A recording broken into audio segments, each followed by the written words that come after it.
भैया बहन, आज की कक्षा में आप लोग राजनीतिक दल के संबंध में अध्ययन करने जा रहे हैं।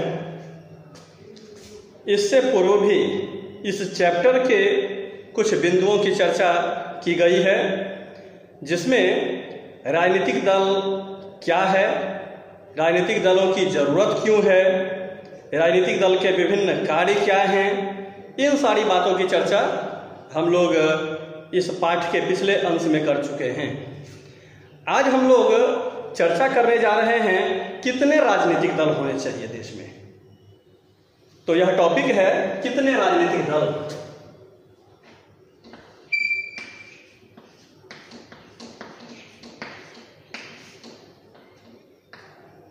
कितने राजनीतिक दल।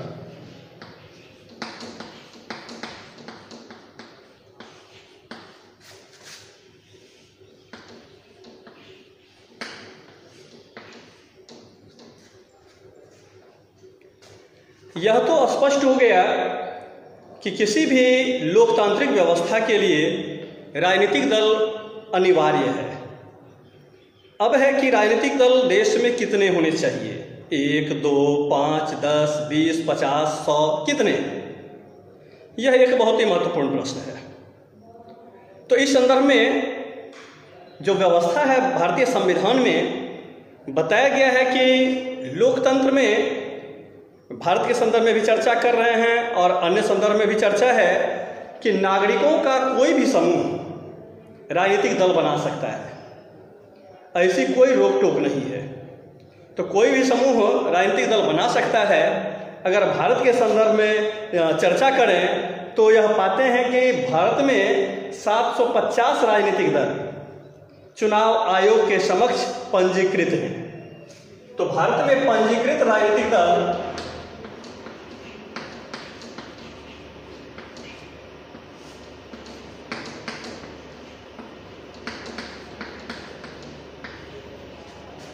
पंजीकृत राजनीतिक दलों की संख्या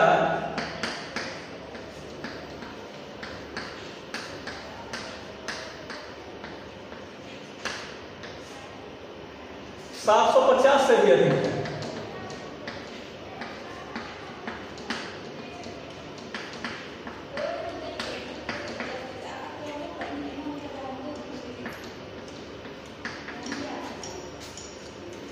अब ऐसी स्थिति में कभी हमें आश्चर्य हो सकता है, हम सोच में पड़ सकते हैं कि भारत में 750 से अधिक राजनीतिक दल पंजीकृत है चुनाव आयोग के समक्ष, लेकिन चुनाव के समय ये चले कहाँ जाते हैं, ये नज़र क्यों नहीं आते हैं? क्योंकि हम लोग देखते हैं कि जब चुनाव की स्थिति आती है, चाहे वह राज्य स्तरीय चुनाव हो अथवा राष्ट्रीय स्तर का चुनाव, अर्थात विधायकों के चुनाव की बात हो या फिर सांसदों के चुनाव की बात हो, तो पाते हैं कि गिने चुने राजनीतिक दल ही चुनाव में अपनी भूमिका निभाते हैं। गिने चुने राजनीतिक दल ही अपना प्रतिनिधित्व निभा पाते हैं, अपना एक पहचान, अपना एक प्रभाव दिखा पाते हैं।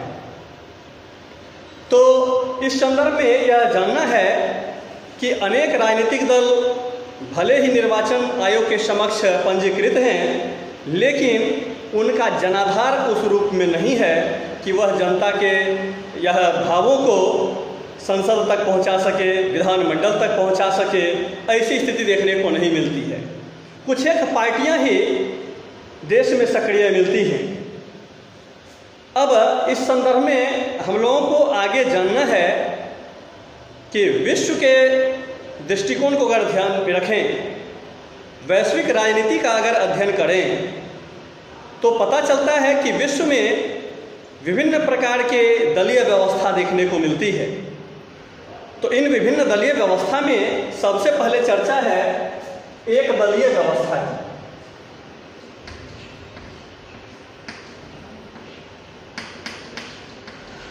एक दलीय व्यवस्था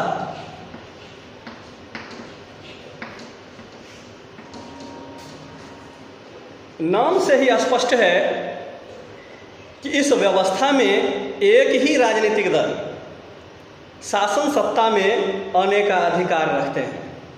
उदाहरण चीन है। पूर्व की कक्षा में क्लास 9th में आपने यह पढ़ा होगा कि चीन में साम्यवादी पार्टी को ही चुनाव लड़ने की आज़ादी है। हालांकि अन्य संगठन भी राजनीतिक दल का निर्माण कर सकते हैं, लेकिन वह सरकार में नहीं आ सकते हैं। तो सरकार में न आना, यह जो एक शर्त दे दिया गया है, इस शर्त के ही कारण राजनीतिक दलों के गठन में वहाँ के नागरिक समूह अपनी कोई रुचि नहीं निभाते हैं, क्योंकि यह जानकारी हमें है कि राजनीतिक दलों का प्रमुख कार्य ही होता है सत्ता पर नियंत्रण करना, सत्ता में सहभागिता करना। और जब इसी कार्य से उन्हें वंचित कर दिया जाए तो राजनीतिक दलों के निर्माण की कोई महत्ता नहीं रह जाएगी, उसका कोई अर्थ नहीं रह जाएगा, उसकी कोई उपयोगिता नहीं रह जाएगी।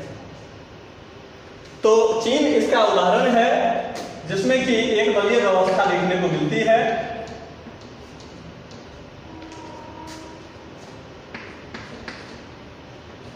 दूसरी व्यवस्था को हम लोग देखते हैं द्विदलीय व्यवस्था।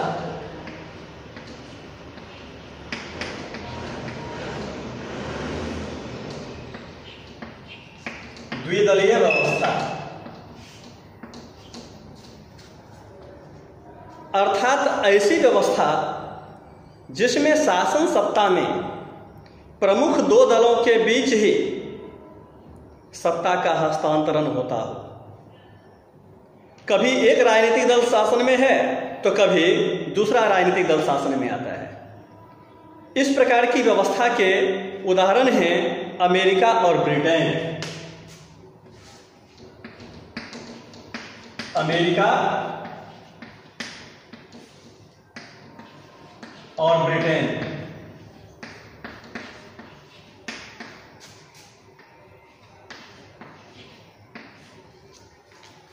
इन देशों में ऐसा देखा जाता है कि सत्ता क्रमशः दो प्रमुख पार्टियों में ही हस्तांतरित होती रहती है। यही दो प्रमुख पार्टी शासन में आते हैं, देश की व्यवस्था को संभालते हैं। तो दो प्रकार के दलों की व्यवस्था की चर्चा हम लोगों ने अभी की है, एक दलीय व्यवस्था, द्विदलीय व्यवस्था। अब इसके बाद क्या विकल्प बचता है? एक दलीय व्यवस्था, द्विदलीय व्यवस्था। अब इसके बाद की जो व्यवस्था है वह है बहुदलीय व्यवस्था, अर्थात ऐसी व्यवस्था जिसमें अनेकानेक राजनीतिक पार्टियां चुनाव में अपनी सहभागिता करती है, चुनाव लड़ती है, जनता के समक्ष पहुंचती है, अपनी बातों को रखती है, चुनावी घोषणा पत्र के माध्यम से जनता को अपनी ओर आकर्षित करती है। यह बताने का काम करती है कि हमारी पार्टी इस देश की शासन व्यवस्था के लिए सबसे उपयुक्त है।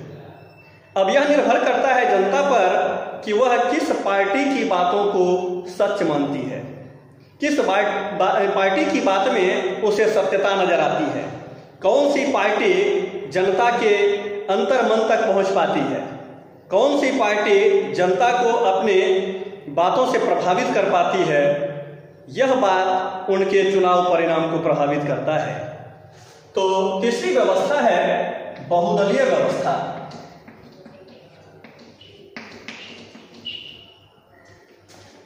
बहुदलीय व्यवस्था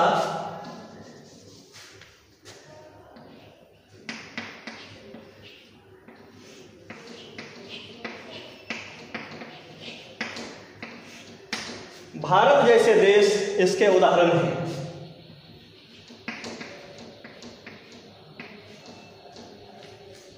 हम लोग देखते हैं कि भारत में अनेकानेक राजनीतिक पार्टियां चुनाव में हिस्सा लेती हैं।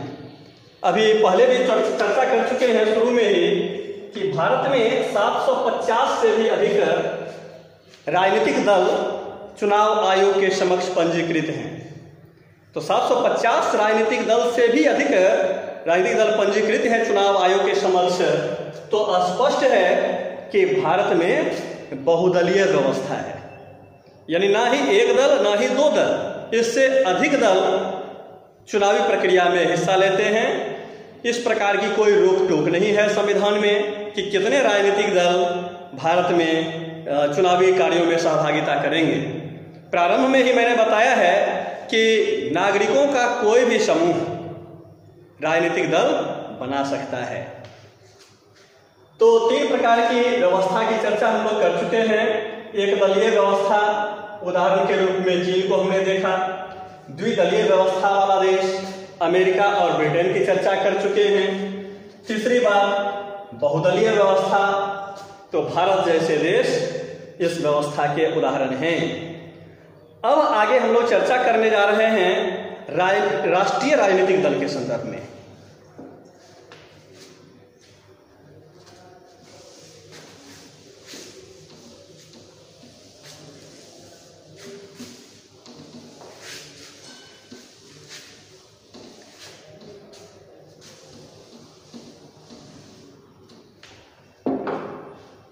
राष्ट्रीय राजनीतिक दल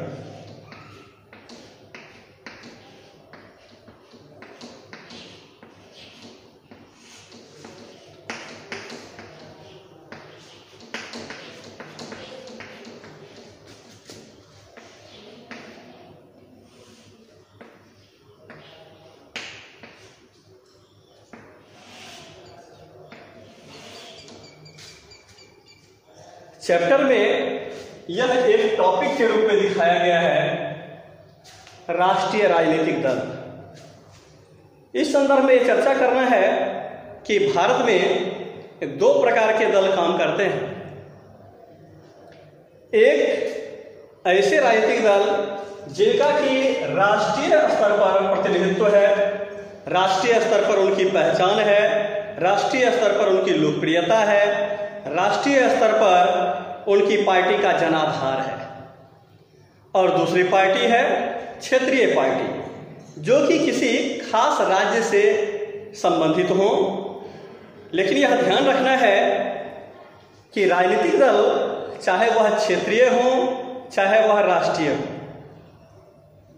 राष्ट्रीय राजनीतिक दल तो स्पष्ट है कि जिसका दृष्टिकोण राष्ट्रीय हो सकता है, होगा, होना चाहिए। लेकिन यह भी ध्यान देना है कि क्षेत्रीय राजनीतिक दल भले ही अपने किसी खास राज्य से संबंध रखते हों, लेकिन उनका दृष्टिकोण राष्ट्रीय आधार पर भी तय हो सकता है।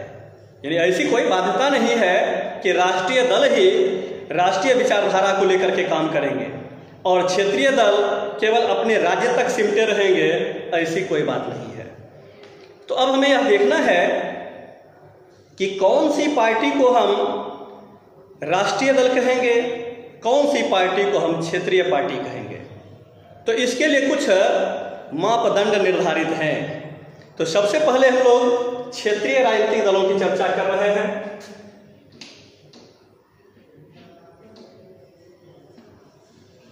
क्षेत्रीय राजनीतिक दल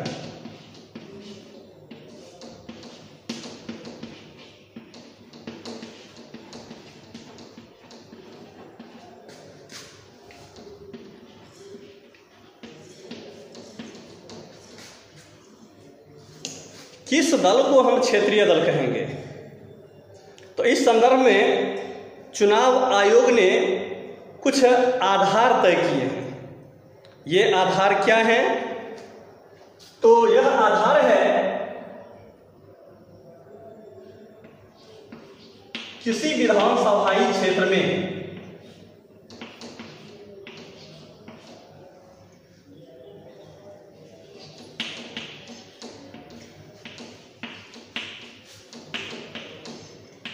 किसी विधानसभाई चुनाव में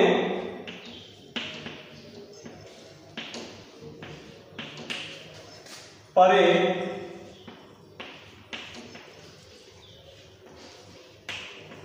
कुल मतों का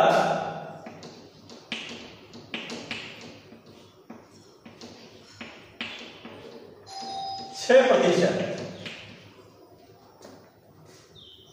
मत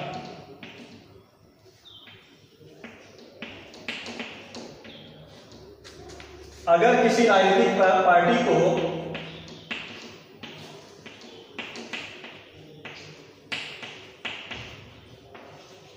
अगर किसी राजनीतिक दल को प्राप्त होता है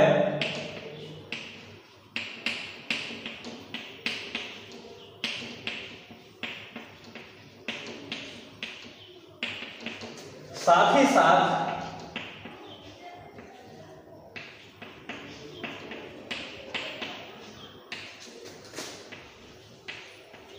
वह विधानसभा में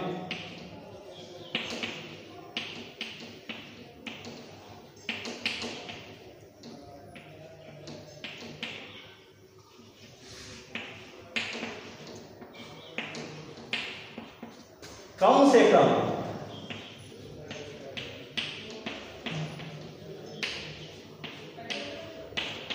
2 सीटें प्राप्त करता है।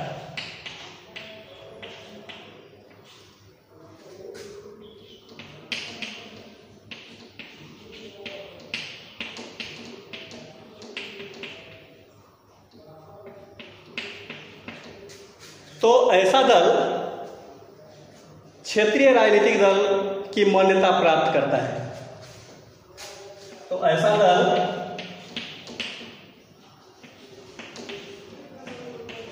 क्षेत्रीय राजनीतिक दल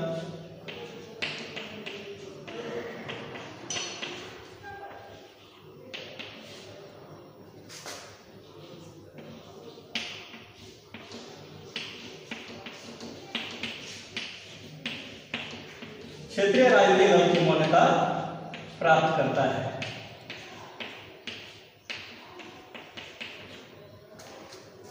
यह बहुत ही महत्वपूर्ण बिंदु है, इसे आपको समझना चाहिए, याद करना चाहिए। बहुत ही संक्षिप्त यह परिभाषा है, बहुत ही संक्षिप्त मापदंड है। किसी भी क्षेत्रीय पार्टी के लिए जो चुनाव आयोग के द्वारा मापदंड निर्धारित किए गए हैं, एक बार पुनः मैं इसकी चर्चा कर देता हूं कि किसी विधानसभाई चुनाव में पड़े कुल मतों का 6% या उससे अधिक और साथ ही साथ उस राज्य विधानसभाई चुनाव में कम से कम 2 सीट अगर किसी पार्टी को प्राप्त होता है तो वैसा राजनीतिक पार्टी क्षेत्रीय राजनीतिक पार्टी की मान्यता प्राप्त करता है। किसके द्वारा? तो चुनाव आयोग के द्वारा। चुनाव आयोग ऐसी पार्टी को क्षेत्रीय पार्टी की संज्ञा प्रदान करता है, मान्यता प्रदान करता है। अब इसके बाद राष्ट्रीय राजनीतिक दल की चर्चा होती है।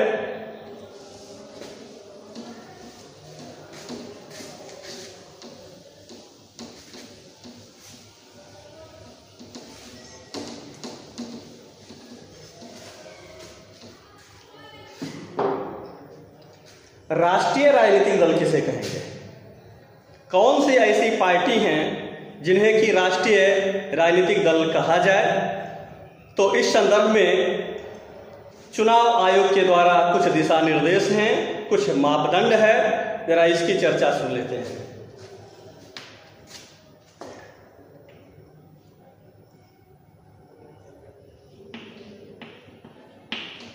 किसी लोकसभाई चुनाव में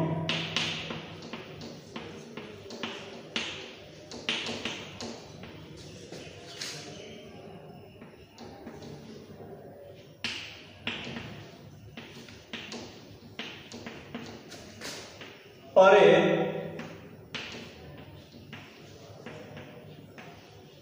कुल मतों का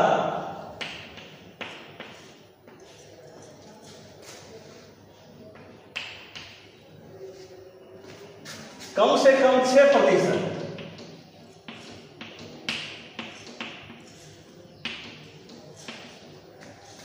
कम से कम 6%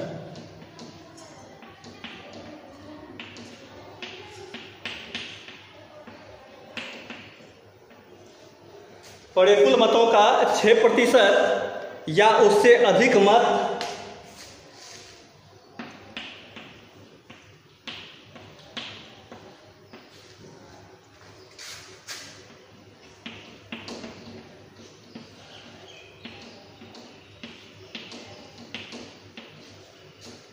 कम से कम 6% या उससे अधिक मत, और साथ ही साथ लोकसभा के चुनाव में कम से कम 2 सीट उसे प्राप्त होना चाहिए। तो किसी लोकसभाई चुनाव में पड़े कुल मतों का कम से कम 6% या उससे अधिक मत, या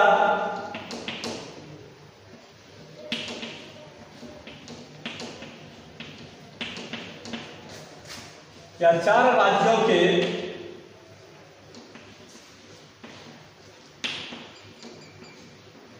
विधानसभाई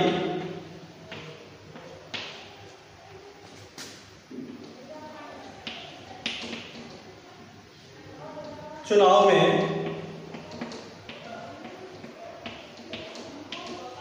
पड़े मत का 6% तथा साथ ही साथ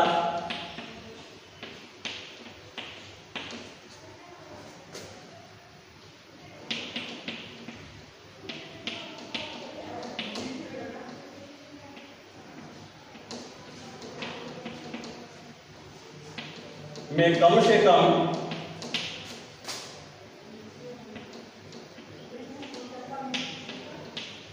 2 सदस्यों का चुना जाना।